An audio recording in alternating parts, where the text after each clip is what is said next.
Government bench misunderstands the entire debate. This debate is not about whether or not the ICC punishes bad people more or less on either side of the house. Duterte literally got arrested in our world, guys. This is not the real comparative. All of the rhetoric applies to us, and what this debate is about is what government whip says in the end of their speech. In the end of the last 2 minutes of her speech, this debate is on who has the majority of power. Because on side opposition, the ICC cannot work without the national government's approval. On side government, the ICC can act without that approval, regardless of what the country thinks or believes. The gap between government and opposition is that government bench allows a random authority to punish bad people without getting or needing the perspective of these countries.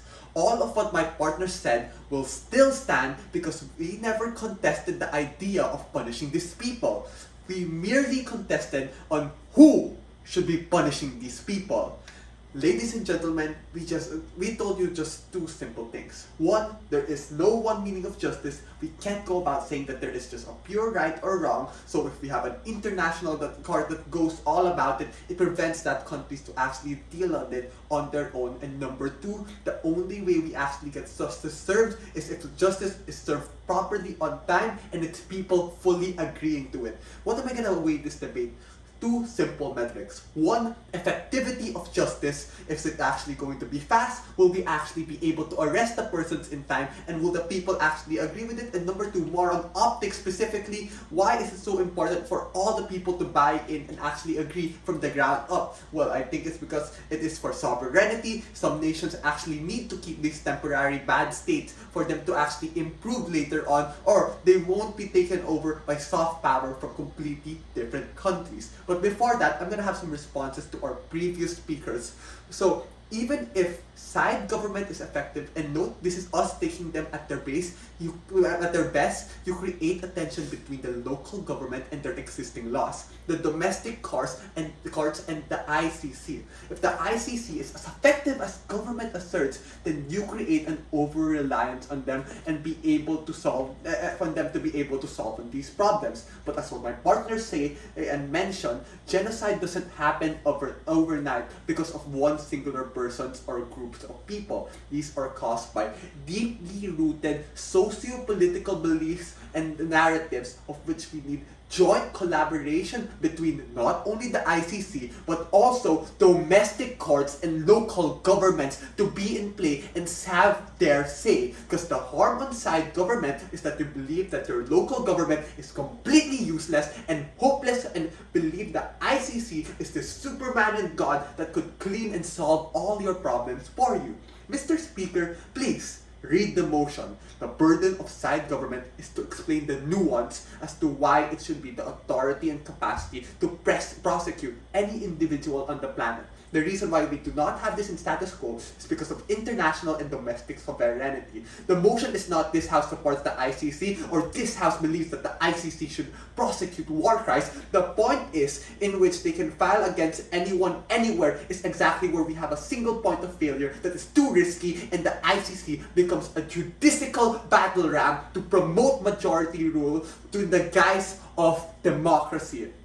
So let's go and see what the exchanges actually happened throughout this debate. Firstly, the government just started up this debate telling us, oh, we need to prosecute individuals and criminalize them for doing terrible things. They will be an international and have no patriotic bias, and they will follow national laws. Why is this simply not enough? They didn't actually tell us how they won't have patriotic bias.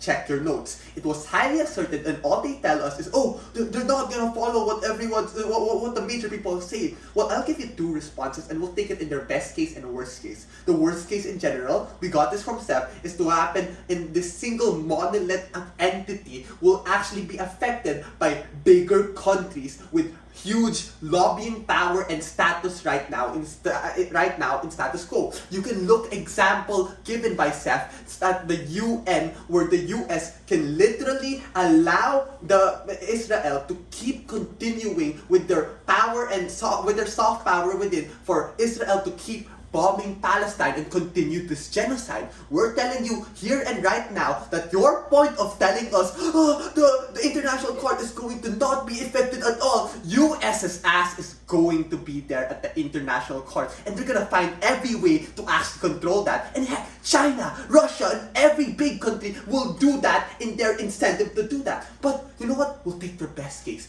Every country has a say, guys. Everyone's happy, no patriotic mindset. Well, guess what? It's going to take more and more years to get everyone to actually agree with the process, guys. You can't just tell us that 100 more people being involved is actually going to give them a more happier decision, and those local courts are now going to have lesser of a say to what they actually want to happen, and those people are now less and less represented.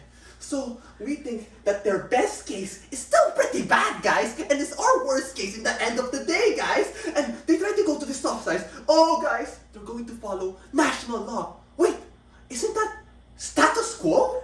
What's going on, guys? I don't think they tell us the difference on what it looks like now and before. Guys, fact check, but right now, they actually do follow national law. But the moment that they prosecute and do it on their own with full authority is the moment where they don't follow national law. Guys, you're contradicting your own case. At the same time, they contradict themselves that, yeah, we're not going to follow the Sharia law or African law if it's bad or hurting people. Whoa. What happened to following national law, guys? It's all gone now. They try, this soft stance is just not enough to actually solve the debate, and it doesn't even go into the 4 parts that Jaron tells us on retribution, proportionality, and deterrence. Like, guys, literally, if the government is just so dependent for the results of these international courts, they literally are just going to they're only going to stop the result of it and not actually fix the proper system. Deterrence never happens in their side, as in their side,